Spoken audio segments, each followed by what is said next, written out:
কোয়েল পাখির মলের বিভিন্ন সমস্যার সমাধান। আসসালামু আলাইকুম, আশা করি সকলে ভালো আছেন। আপনার কোয়েল পাখি কি এরকম পাতলা পাতলা পায়খানা করতেছে, মল দেখা যাচ্ছে কালো কালো লাল লাল, তো আসলে কোয়েল পাখির কি সমস্যা হয়েছে ইনশাল্লাহ এই ভিডিওতে আলোচনা করব।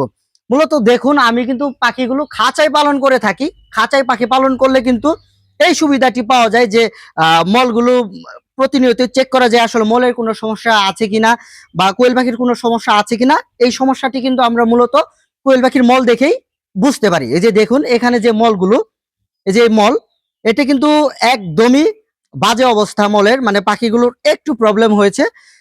তো এই পাখিগুলোর কি প্রবলেম হয়েছে ইনশাল্লাহ এই ভিডিওতে আমি আলোচনা করতেছি। যদি আপনার পাখির এরকম মল থাকে তাহলে বুঝবেন যে পাখির হজমে কোনো প্রবলেম হয়েছে, বা পাখির খাবারে কোনো প্রবলেম হয়েছে, অথবা পাখির পানিতে কোনো প্রবলেম হয়েছে। মূলত এই মল কোয়েল পাখি কখন করে? যখন পাখি অসুস্থ থাকে, তাদের পেটে কোনো প্রবলেম থাকে, তখনই কিন্তু পাখিগুলো এরকম মলমূত্র ত্যাগ করে। তো আমার এখানে প্রবলেমটি আমি এখন তুলে ধরতেছি।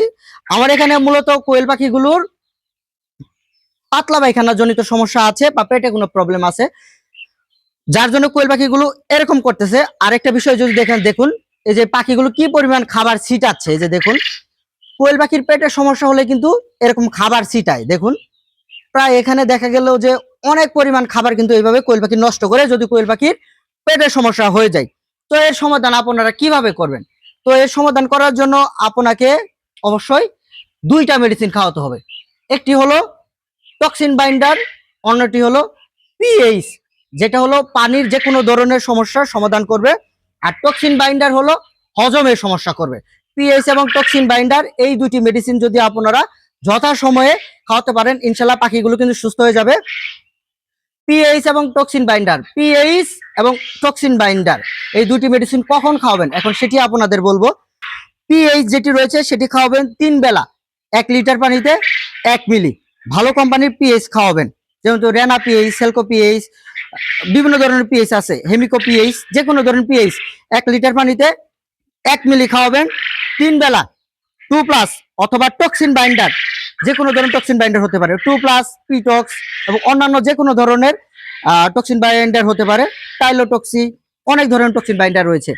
তো টক্সিন বাইন্ডার খাওয়াবেন 2 বেলা, সকালে এবং দুপুরে।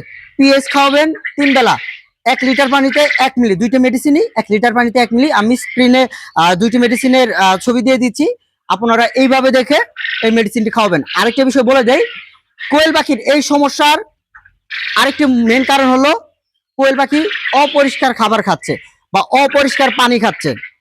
যারা আপনারা লিটারে পাখি পালন করেন, লিটারে কিন্তু এই সমস্যাটি সবচেয়ে বেশি হয়। কারণ লিটারে দেখা যায় যে কোয়েল পাখির মলমূত্র ত্যাগ করে ওই পানিটি খাচ্ছে।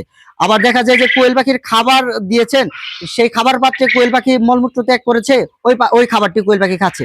এই সমস্যাটি মূলত কিন্তু লিটার হয়ে থাকে, খাঁচাও হয়ে থাকে। দেখা যায় যে কোয়েল পাখি টয়লেট করে রেখেছে পানির মধ্যে, সেই পানিটি আবার পাখি খাচ্ছে। আবার দেখা যায় যে মাঝে মাঝে দেখা যায় যে খাবার পাত্রে কোয়েল পাখি মলমূত্র ত্যাগ করে রেখেছে, সেই খাবারটি খাচ্ছে। এই জন্যই কিন্তু মূলত এই সমস্যাটি হয়ে থাকে। তো এই দুইটি মেডিসিন যদি আপনারা ঠিকঠাক মতো খাওয়ান, ইনশাল্লাহ আশা করি আপনার এই সমস্যার সমাধান হয়ে যাবে। মেডিসিনে খাওয়ানোর নিয়মটাও বলে দিলাম, এবং সকল ধরনের পেটের সমস্যাও ঠিকঠাক হয়ে যাবে। কোয়েল পাখিও ঠিকঠাক মতো খাবার খেতে পারবে, সবকিছু ঠিকঠাক করতে পারবে। তো আরেকটু যদি দেখায় যে কালো কালো, এখানে যদি আপনারা খেয়াল করেন যে একটু একটু কালো কালো মল রয়েছে, তো এই কালো মলের সমাধানটা এটা কিভাবে করবেন? এই কালো মলের সমাধান করার জন্য আপনাকে অবশ্যই ফ্লোরফেনিকল খাওয়াতে হবে। যেমন নোভোফ্লোর, কলিফ্লোর, এমফ্লোর, যে কোনো ধরনের ফ্লোরফেনিকল আপনাকে খাওয়াতে হবে। ফ্লোরফেনিকল মূলত ঠান্ডার কাজ করে থাকে, অ্যান্টারাইটিসের কাজ করে থাকে, সকল ধরনের কাজ এই ফ্লোরফেনিকল করে থাকে। আপনারা এই 2+ এবং টক্সিন বাইন্ডার অথবা পিএইচ এর সাথে আপনারা এই ফ্লোরফেনিকলটি খাওয়াতে পারেন। ফ্লোরফেনিকল অবশ্যই আপনাকে মিনিমাম 72 ঘন্টা খাওয়াতে হবে, মানে 3 বেলা আপনাকে এই ফ্লোরফেনিকল খাওয়াতে হবে। যদি আপনারা এইভাবে খাওয়াতে পারেন, ইনশাল্লাহ আশা করি কোয়েল পাখিগুলো খুব তাড়াতাড়ি সুস্থ হয়ে যাবে। তো আজকে এই পর্যন্তই। কোয়েল পাখির যে কোনো ধরনের ভিডিও ইনশাল্লাহ আপনারা এই চ্যানেলেই পেয়ে যাবেন। তো ইউটিউব থেকে আমার ভিডিওটি যারা দেখছেন অবশ্যই আমার চ্যানেলটি সাবস্ক্রাইব করবেন। ফেসবুক পেজ থেকে আমার ভিডিওটি দেখে থাকলে অবশ্যই পেজটি ফলো দিয়ে দিবেন। কোয়েল পাখি পালন বিষয়ে সকল ধরনের পরামর্শ ইনশাল্লাহ আমার এই ইউটিউব চ্যানেল এবং ফেসবুক পেজে পেয়ে যাবেন। তো আজকে এই পর্যন্ত, সকলে ভালো থাকবেন। আসসালামু আলাইকুম।